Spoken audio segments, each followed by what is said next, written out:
warahmatullahi wabarakatuh. Halo, selamat pagi semuanya. Bagaimana kabar kalian hari ini? Apakah kalian dalam keadaan sehat? Semoga kalian semua dalam keadaan sehat dan selalu semangat dalam belajar. Sebelumnya, perkenalkan nama saya Rahmania Azmi. Hari ini kita akan belajar bersama tentang peduli terhadap makhluk hidup. Sebelum memulai pembelajaran hari ini, agar pembelajaran kita bisa diberikan kelancaran, marilah kita berdoa menurut kepercayaan dan keyakinan masing-masing. Berdoa mulai. Berdoa selesai. Sebelum memulai pembelajaran hari ini, kalian bisa Scan QR code. modul siswa terlebih dahulu untuk mempermudah dalam mengikuti pembelajaran pada hari ini ya. Kalau begitu, yuk kita langsung saja belajar bersama. Nah, hari ini kita akan belajar tentang cara merawat tumbuhan yang ada di lingkungan sekolah. Tujuan kita mempelajari materi tersebut yaitu untuk mengetahui bagaimana sih cara merawat tumbuhan yang benar dan untuk mengetahui kira-kira apa saja ya hak dan kewajiban kita sebagai warga sekolah dalam merawat lingkungan yang ada di sekolah, serta mengetahui fungsi-fungsi dari bagian tumbuhan dan cara merawatnya. Nah, selanjutnya di sini saya memiliki sebuah video yang berjudul Pentingnya Penghijauan. Selanjutnya, kalian bisa mengamati video ini terlebih dahulu. Fenomena kebakaran hutan dan penebangan liar masih sering terjadi di seluruh dunia, dan hal ini pastinya akan merugikan ekosistem yang ada di area tersebut. Untuk itu, sudah saatnya kita memahami tentang pentingnya penghijauan. Penghijauan merupakan kegiatan menanam pohon atau tanaman di tempat yang diyakini dapat tumbuh, dan reboisasi merupakan salah satu penerapannya. Reboisasi merupakan kegiatan menanam kembali pohon pada area hutan yang terdampak penebangan liar atau bekas bencana alam. Tujuan dari menanam pohon ini adalah agar lingkungan tetap terjaga kelestariannya dan planet bumi lebih sehat karena banyak mempunyai pepohonan yang berperan sebagai paru-paru dunia. Manfaat penghijauan tentu saja berdampak pada lingkungan dan manusia, terutama dapat menjadi sumber penghasil oksigen, membantu menyerap dan menyimpan air, serta mengatasi erosi akibat pergeseran tanah. Selain itu, penghijauan dengan melakukan reboisasi dapat membantu melindungi spesies-spesies hewan yang terancam punah dan juga seluruh ekosistem yang terdapat di area hutan tersebut. Namun sebagai warga awam, kita tidak selalu diharuskan untuk ikut serta ke lapangan dan mengikuti kegiatan reboisasi. Maka dari itu, untuk membantu penghijauan dunia, kita dapat melakukan beberapa kegiatan kecil namun bermakna bagi lingkungan. Yang pertama adalah dengan menanam tanaman di rumah. Tanaman dapat diletakkan di area rumah, di atas meja, bahkan diaplikasikan pada pot gantung. Pada video ini menceritakan tentang salah satu contoh perilaku manusia yang tidak peduli terhadap makhluk hidup.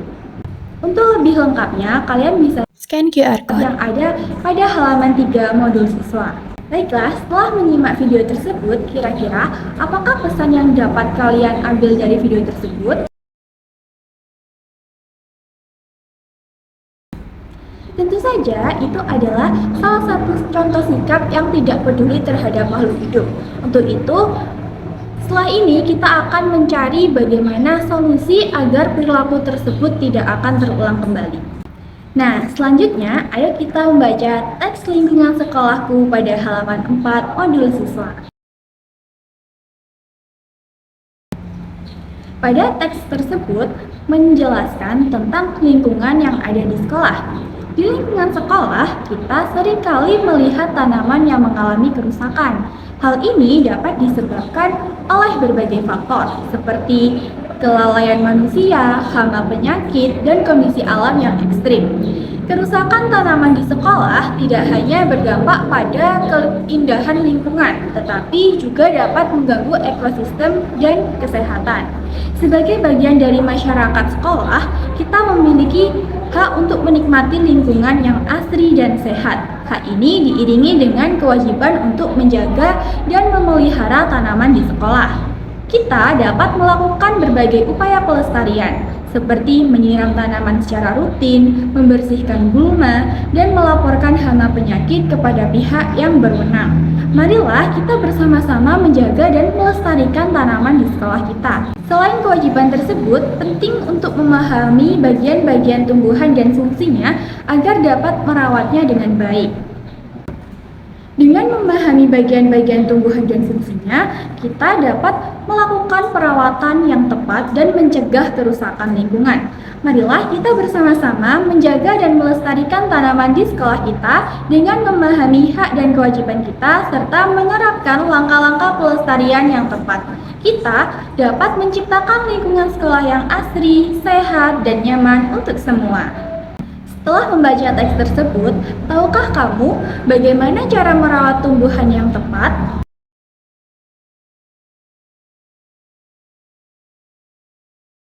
Setelah ini, kalian bisa membuat teks prosedur tentang merawat tumbuhan. Nah, anak-anak, apakah kalian sudah tahu apa yang dimaksud dengan teks prosedur?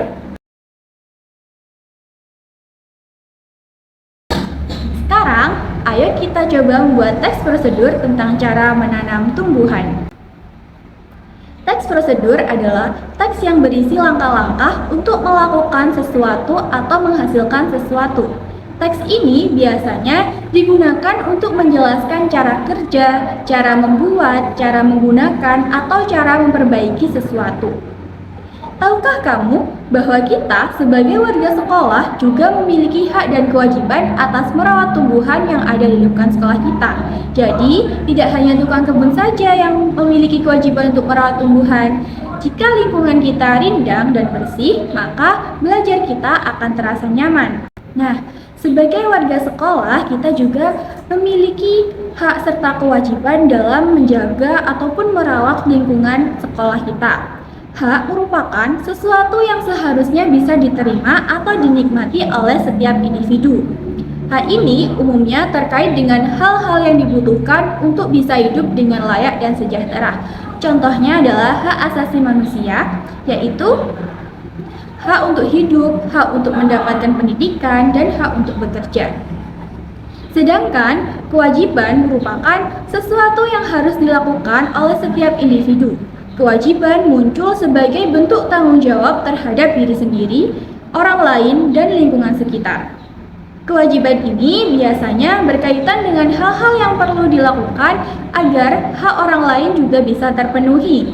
Misalnya, kita memiliki kewajiban untuk menjaga kebersihan lingkungan agar orang lain juga bisa menikmati lingkungan yang bersih. Setelah mengetahui apa itu teks prosedur, sekarang kalian bisa menuliskan hasil teks prosedur kalian pada tugas 1 halaman 7 modul siswa.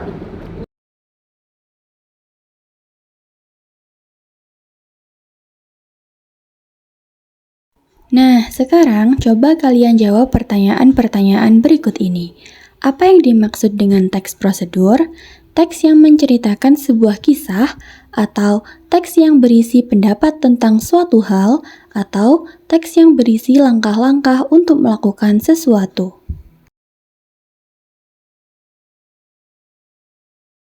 Jawaban yang benar adalah teks prosedur merupakan teks yang berisi langkah-langkah untuk melakukan sesuatu. Pertanyaan selanjutnya yaitu, apa salah satu ciri khas teks prosedur?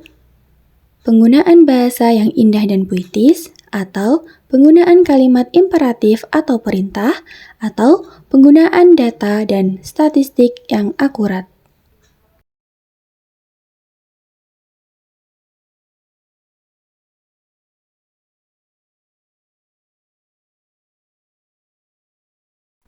Jawaban yang tepat dari salah satu ciri khas teks prosedur yaitu penggunaan kalimat imperatif atau perintah.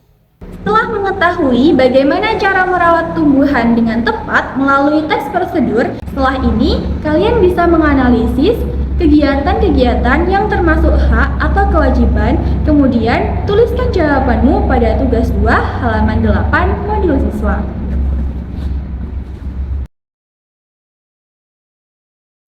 Selanjutnya, coba kalian jawab pertanyaan-pertanyaan berikut ini.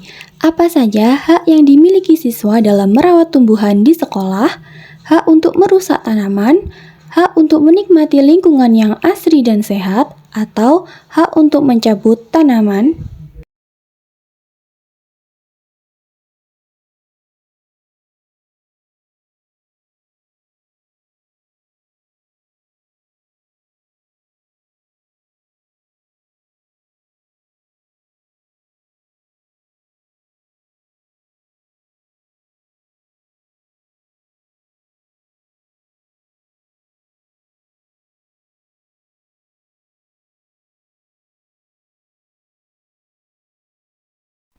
Jawaban yang tepat yaitu hak untuk menikmati lingkungan yang asri dan sehat.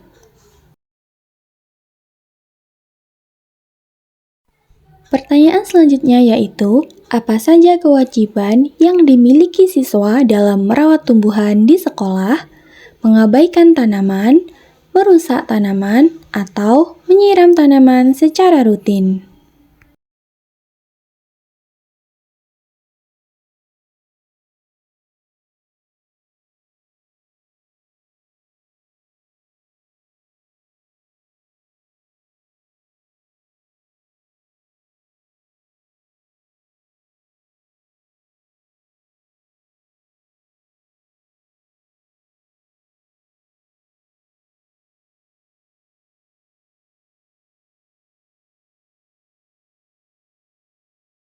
Jawaban yang tepat yaitu menyiram tanaman secara rutin.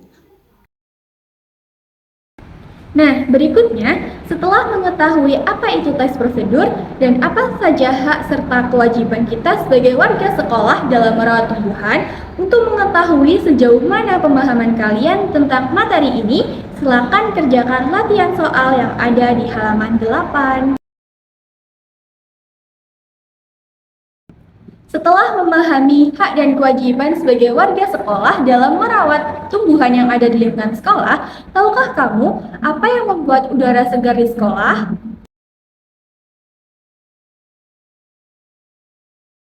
Tumbuhan hijau membuat segar udara karena menghasilkan oksigen. Nah, sekarang mari kita mengenal bagian-bagian dari tumbuhan.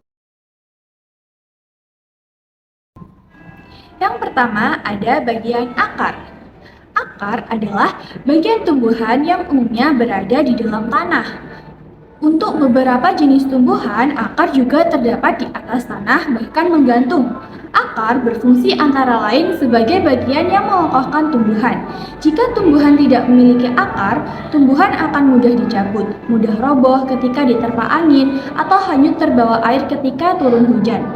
Zat-zat mineral dan air yang dibutuhkan untuk membuat makanan diserap oleh akar dari dalam tanah. Namun, pada beberapa tumbuhan tertentu, akar tidak hanya berfungsi menyerap air dan mineral, tetapi juga berfungsi sebagai penyimpanan cadangan makanan. Misalnya, pada beberapa tumbuhan umbi-umbian. Selanjutnya ada daun. Daun merupakan bagian tumbuhan yang berfungsi sebagai tempat berlangsungnya fotosintesis. Daun banyak mengandung zat warna hijau yang disebut klorofil.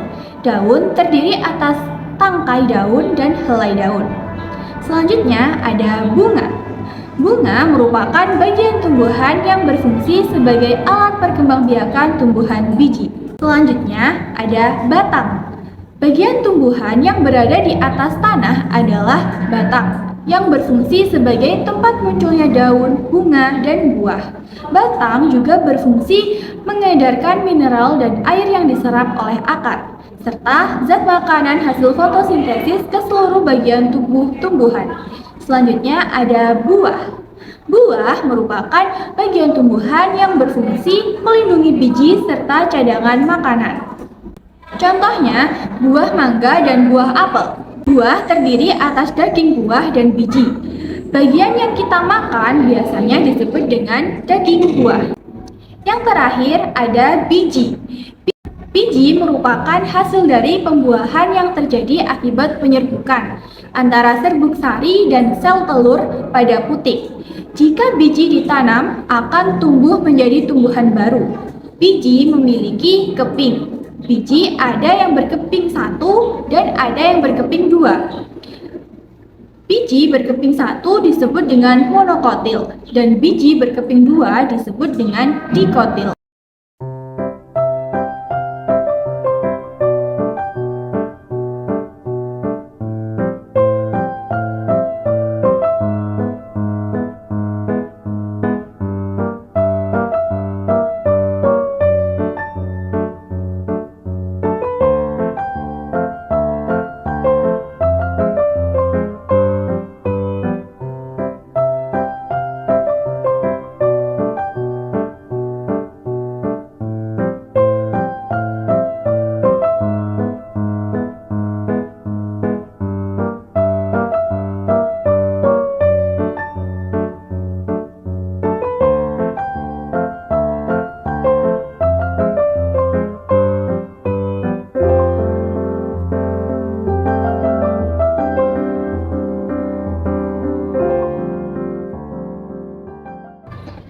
Selanjutnya, ayo kita cermati teks tentang upaya manusia untuk menjaga kelestarian lingkungan pada halaman 11.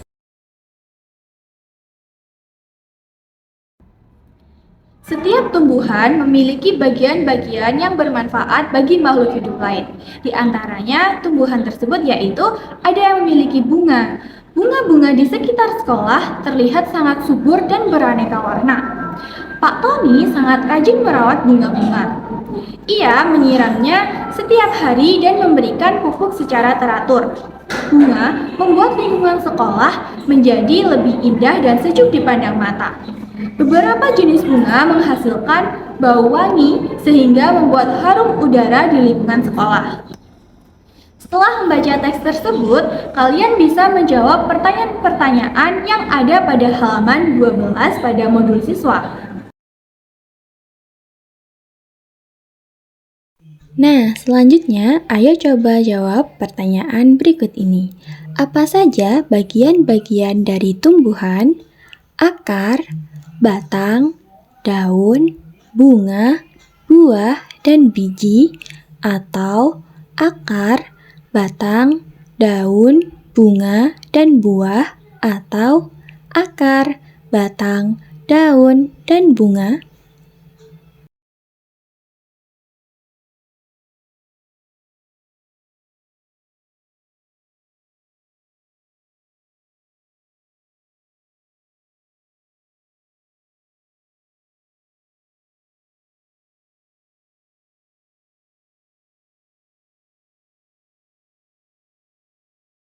Jawaban yang tepat yaitu akar, batang, daun, bunga, buah, dan biji.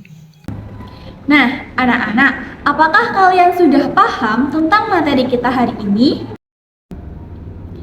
Nah, untuk tugas terakhir, kalian bisa membuat satu teks prosedur tentang cara merawat tumbuhan. Dan kalian juga bisa mengerjakan beberapa soal pilihan ganda yang sudah Ibu sediakan pada modul siswa. Baiklah anak-anak, jadi hari ini kita telah mempelajari materi tentang teks prosedur, hak dan kewajiban sebagai warga sekolah dalam merawat tumbuhan di sekolah, dan mengetahui fungsi-fungsi dari bagian tumbuhan. Nah, dari sini apakah masih ada yang kalian bingungkan dari materi yang telah Ibu jelaskan tadi? Jika ada yang masih kalian bingungkan, kalian bisa menanyakan atau menyampaikan pertanyaan-pertanyaan kalian kepada guru kalian masing-masing ya. Ibu harap kalian bisa memahami dengan mudah tentang materi yang kita pelajari pada pagi hari ini ya. Nah, selanjutnya kalian bisa mengerjakan tugas akhir yang ada di halaman 13 pada modul siswa ya. Nah, anak-anak semua, Ibu harap kalian semua sudah paham ya tentang materi kita pada pagi hari ini. Sebelum Ibu mengakhiri pembelajaran pada hari ini, Ibu ingin berpesan pada kalian semua. Semoga kalian semua bisa selalu semangat dalam belajar dan tetap menjaga kesehatan dan jangan lupa istirahat. Sekian pembelajaran yang dapat Ibu sampaikan, semoga bermanfaat. Wassalamualaikum warahmatullahi wabarakatuh.